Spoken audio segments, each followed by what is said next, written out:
자, 오늘은 권세 있는 자에 대해서 성경을 통하여 좀 알아보겠습니다. 마가복음 1장 22절이죠. 뭇사람이 그의 교훈에 논란이 이는 가르치시는 것이 권세 있는 자와 같고 서기관들과 같지 아니함일러라. 누가 가르쳤겠어요? 사복음서니까 예수 그리스도께서 가르치셨죠. 한 구절 더 보겠습니다. 마태복음 7장 29절. 이는 그 가르치는 것이 권세 있는 자와 같고 저희 서기관들과 같지 아니함일러라. 이 산상수훈의 맨 마지막 내용이죠. 산상수훈에서 제자들에게 하신 말씀을 옆에서 서기관들이 보고 하는 얘기입니다. 그 다음에 예수께서 산에서 내려오시니 허다한 무리가 쫓느니라 이렇게 말씀하고 계세요. 예수 그리스도께서 가르치는데 권세 있는 자와 같다 이렇게 해서 권세하면 우리가 뭐 힘이 있고 세도가고 이렇게 생각을 해요. 이 권세라는 게 우리가 세상에서 얘기한 그런 권세인지 아니면 예수 그리스도께서 가르치는 게 왜 권세가 있다고 그러는지 본문을 통해서 알아보도록 하겠습니다. 원문으로 바꿔서 보겠습니다. 권세라는 단어가 밑에서 보이듯이 1849번 엑수시아라고 이렇게 얘기를 하는데 거기 보면 어근이라고 나와 있죠. 1832번에서 유래 이렇게 얘기를 합니다. 그러면 이 엑수시아라는 단어를 권세라고 알고 있는데 좀 더 이 권세에 대해서 알려고 그러면 1832번 단어를 한번 가봐야 돼요. 1832번 한번 가보겠습니다. 엑스티 이렇게 얘기합니다. 근데 여러분들 잘 아시겠지만 단어 이렇게 보면 엑스하고 ST라는 단어의 합성어예요. 많이 공부를 통해서 여러분이 아시겠지만 1537번은 에크라는 단어입니다. 몸모로부터 나왔다 이런 얘기고 1510은 에임이라는 단어입니다. 존재라는 단어예요. 나는 몸모이다 이렇게 얘기할 때 에이미를 얘기합니다. 그러니까 나는 몸모로부터 나왔다 이런 게 권세라는 뜻이거든요. 그래서 권세라는 뜻을 알기 전에 여러분들이 전치사 중에 에크라는 단어를 조금 가서 봐야 돼요. 마태복음 1장 1절 아브라함과 다윗의 자손 예수 그리스도의 세계라.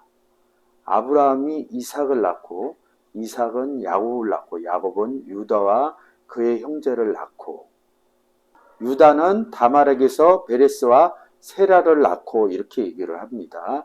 2절에다 맞춰놓고 원문으로 한번 볼게요. 자, 낳고라는 단어를 한번 클릭해 줘 보세요. 낳고 이럴 때 낳았다 이런 겟나우라는 단어인데 아브라함이 이삭을 낳고 할 때 겟나우라는 단어를 써요. 유다는 누구로부터 낳았다고 그래요? 다말에게서 여자 얘기가 나올 때는 겟나우라는 단어를 쓰지 않고 에크라는 단어를 씁니다. 다말에게서 이러면서 에게서에서 에크라는 단어를 써요. 이게 여자들한테만 그 족보상 그리스도의 족보상 얘기할 때 여자분들이 좀 들어간 내용들이 있어요. 우리아의 아내 얘기할 때도 에크를 낳고요. 마리아 얘기할 때도 에크를 낳고 이렇게 얘기를 합니다. 낳고 하는데 유일하게 여자 명칭을 쓸 때 에크라는 것을 낳아요. 여자로부터 나왔다 이런 뜻이죠. 그러니까 이 에크란 뜻이 뭐냐면 나타라는 뜻도 있습니다. 한글로 좀 바꿔줘 보세요. 유다는 다말에게서 베레스와 세라를 낳고 이릅니다. 다말에게서 할 때 에크라고 씁니다. 살모는 라합도 여자죠. 라합에게서 보아스를 낳고 그러면서 여자들이 나올 때만 에게서 이렇게 씁니다. 한번 그 구절을 제일 위에다 올려놓고 한번 볼게요. 한 구절 더 위에 원문으로 좀 바꿔주세요. 살모는 낳고 이러면서 라백에서 할 때 에크 겟나오 이렇게 씁니다. 에크 겟나오로 쓰거든요. 다시 한글로 다 똑같아요. 우리아의 아내에게서 이럴 때도 에크 겟나오를 씁니다. 에크 겟나오가 써있는 구절이 있어요. 이 에크의 개념을 좀 보려면 요한복음 1장 12절 영접하는 자 곧 그 이름을 믿는 자들에게는 하나님의 자녀가 되는 권세를 주셨으니 이는 혈통으로나 육정으로나 사람의 뜻으로 나지 아니하고 오직 하나님께로부터 난 자들이라. 13절 놓쳐주시고 원문으로 바꿔서 보면 여기서 에크라는 하나님에게서로서 나았다 이런 얘기할 때 에크테오 겟나오를 씁니다. 그러니까 이 에크라는 단어는 겟나오하고 붙어서 다녀요. 겟나왔을 때 누구로부터 났느냐 이거죠. 근데 마태복음 1장에서는 여자들한테서 이런 얘기를 씁니다. 그래서 에크라는 단어를 여러분들이 좀 잘 생각해 봐요. 그러니까 어디 출신이다 이렇게 생각해 보면 좋겠죠. 그게 이제 엑수시아하고 권세라는 단어하고 연결이 됐기 때문에 설명을 드린 겁니다. 마태복음 7장 29절 가서 엑수시아 한번 보겠습니다. 원문으로 바꿔주세요. 예, 권세 엑수시아 이런데 1832번으로 돼 있죠. 여러분이 보는 것처럼 여기 1832번으로 돼 있습니다. 에크라는 단어하고 에임이라는 단어의 합성어다 여러분이 보셨어요. XST 이 단어가 써져 있는 성구들을 좀 한번 가보도록 하겠습니다. 1832 마태복음 12장 10절 한편 손 마른 사람이 있는지라 사람들이 예수를 송사하려고 물어 가를 때 안식일에 병 고치는 것이 옳으니까 이렇게 얘기합니다. 이 단어가 다 옳다 이런 개념으로 쓰여 있어요. 이렇게 화면에서 보면 다 옳다 이런 뜻으로. 그러니까 옳은 존재다. 옳은 존재의 출신이다. 이제 이 부분을 잘 잡고 권세하고 연결해 나가면 돼. 가리키는 게 권세가 있다 이렇게 얘기를 합니다. 이 권세라는 엑수시아라는 단어가 권세가 있다 이런 단어는 어디에서 옳다 하면서 출발을 했다는 거죠. 쉽게 얘기해서 가르치는 것이 권세가 있다 그러면 좀 더 풀어서 쓰면 가르치는 것이 옳다 이렇게. 그리고 구원을 주신 예수 그리스도가 얘기를 했기 때문에 옳겠죠. 그런 의미에서. 근데 단어 갖고만 얘기하면 옳다라는 뜻이 권세라는 단어에 숨어 있다는 거죠. 단어를 우리가 볼 때 기본 단어를 보지 않으면 단어의 내용이 잘 풀리지가 않아요. 기본 단어의 유래를 찾아가서 보는 겁니다. 마태복음 12장 2절 한번 맞춰줘 보세요. 바리새인들이 보고 예수께 고하되 보시오 당신 제자들이 안식일에 하지 못할 이 사람들이 볼 때는 옳지 못한 거예요. 예수 그리스도가 하는 일은 옳은 거고 이 바리새인과 서기관들은 예수 그리스도를 죽입니다. 왜 옳지 못하다고 생각했습니다. 할이라고 옳다 이런 단어를 쓰고 부정에 못이라는 단어 못할 일을 한다. 옳으니까 이런 얘기는 뭐냐면 옳은 일을 한다 이런 뜻으로도 되죠. 12장 4절에서 그가 하나님의 전에 들어가서 제사장 외에 자기가 그와 함께 하던 자들을 먹지 못한다 이렇게 옳지 못한다 이런 뜻입니다. 옳은 것이냐 옳지 못하는 것이냐. 근데 가리키는 자가 권세 있는 자와 같고 그렇다면 이 단어의 속성으로 보면 옳다는 얘기죠. 옳다는 얘기입니다. 1849번 엑수시아를 한번 가보도록 하겠습니다. 엑수시아라고 나오죠. 마태복음 7장 29절 이는 가르치는 것이 권세 있는 자와 같고 저희가 서기관과 같이 아니함일러라 이렇게 얘기합니다.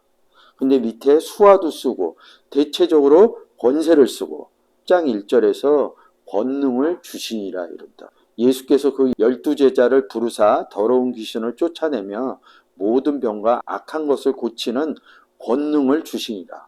권세를 주시니라 이렇게 얘기합니다. 권세라는 단어에서 꼭 봐야 될 부분이 있어요. 요한복음 제가 자주 말씀을 드리죠. 요한복음 1장 12절. 이 구절 모르시는 분들이 있을까요?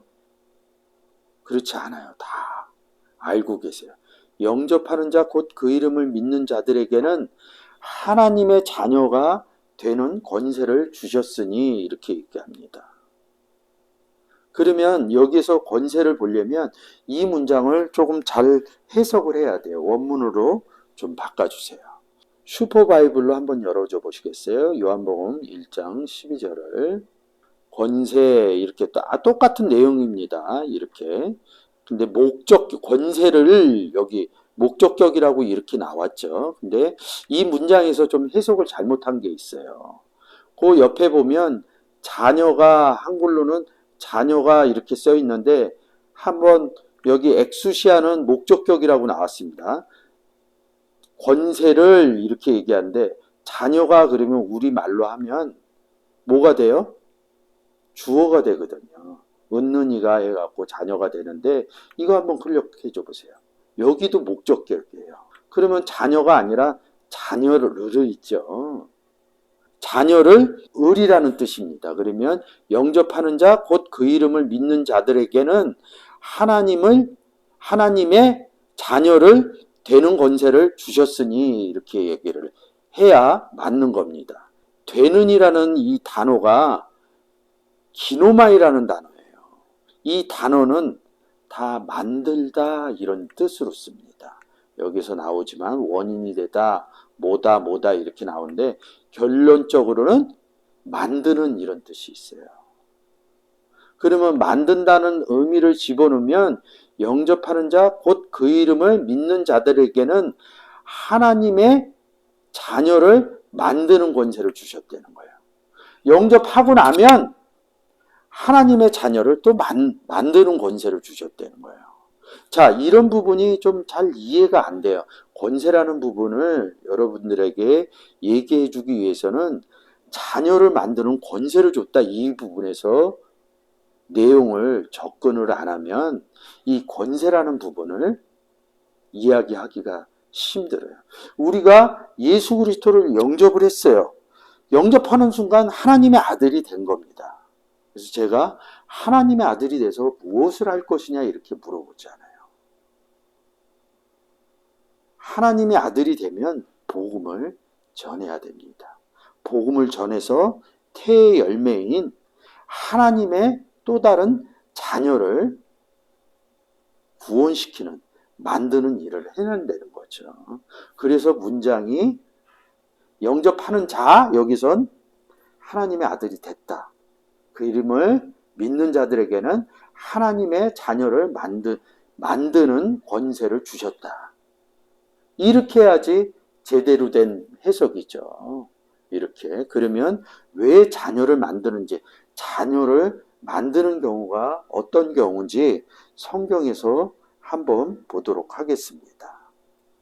요한복음 15장 1절입니다. 우리가 예수 그리스도를 영접을 하면 예수 그리스도만 영접을 하는 게 아니라 아버지까지 영접을 한다고 그랬죠. 요한복음 10장 30절에서 아버지와 나는 하나다 이렇게 얘기하고 10장 30절에서 아버지와 나는 하나다 이렇게 얘기하고 요한복음 14장 6절에서 나는 길이요 진리요 생명이니 나 예수로 말미암지 않고는 아버지께로 갈 자가 없느니라 이렇게 얘기합니다. 예수 그리스도를 우리 안에도 영접을 하지만 우리가 예수 그리스도 안에 들어갔다는 얘기가 더 성경에 리얼리티하게 이렇게 써 있다고 그랬죠. 그리스도 안에서, 주 안에서 우리가 생각할 때는 예수가 내 안에 있다. 이게 더 편하니까 그렇게 얘기를 하는 거거든요. 우리가 예수 그리스도 안에 들어가니까 누가 있었어요? 아버지가 있었거든요. 예수와 나와 아버지는 하나의 개념이 있기 때문에. 그래서 요한복음 15장 1절에서 자녀 만드는 얘기하는 겁니다. 내가 참 포도나무요. 내 아버지는 농부라. 물은 내게 있어 과실을 맺지 아니하는 가지는 아버지께서 이를 제해 버리시고 무릇 가시를 맺는 가지는 더 과실을 맺게 하려 이를 깨끗게 하시니라. 여기에서 이렇게만 보면 나인 예수 그리스도와 아버지인 농부 얘기만 하는 것 같아요. 근데 3절에서 너희, 우리 얘기가 납니다. 너희는 내가 일러준 말로 이미 깨끗하였느니라. 내 안에 거하라. 나도 너희 안에 거하라. 내 안 누구? 그리스도 안에. 요한복음 14장 6절로 내 안에 거하면 누가 있어요? 아버지도 있어요. 이 15장은 포도원의 개념을 저로 보시면 돼요. 그 안에 예수 그리스도도 있고 아버지도 있고 사실은 포도원이 나이면서 가지인 겁니다. 내 안에 거하라 이런 얘기는 뭐냐면 예수 안에 거하는데 거기 농부인 아버지도 있다 이렇게 얘기합니다. 나도 너희 안에 거하리라. 가지가 포도나무에 붙어 있지 아니하면 절로 과실을 맺을 수 없음 같이 너희도 내 안에 있지 아니하면 그러하리라. 나는 포도나무여 너희는 가지니 너희에 대해서 얘기하죠. 그러면 농부 참 포도나무인 예수 그리스도 가지인 나. 근데 이 장에서 뭐를 얘기를 해요? 열매 얘기하죠. 가지도 하나님의 아들이요. 가지가 어떻게 됐을까요? 왜 포도나무에 영접했기 때문에. 그래서 우리가 하나님의 아들인 겁니다. 아버지인 농부가 농사를 포도나무를 통해서 지면 가지를 통해서 열매인 포도 열매가 달립니다. 그러면 포도 열매가 달린다는 것은 뭐냐면 우리가 나가서 예수 믿으세요. 예수 믿으세요. 이랬더니 예수를 믿지 않는 사람이 믿었어요. 가지에 붙은 얘기입니다. 그러면 저만 아들인가요? 자녀인가요? 포도도 자녀가 되고 아들이 되는 거죠. 이런 내용으로 보면 설명이 좀 잘 될 것 같습니다. 요한복음 1장 12절. 지금 15장 갖고 얘기를 했죠. 영접하는 자 곧 그 이름을 믿는 자들에게는 하나님의 자녀를 만드는 권세를 주셨다. 이렇게 하는 겁니다. 여기에서 권세가 누구인지 나올 수 있대요. 이 내용을 통해서 좀 더 알아보기 위해서 다음 시간에 하겠습니다.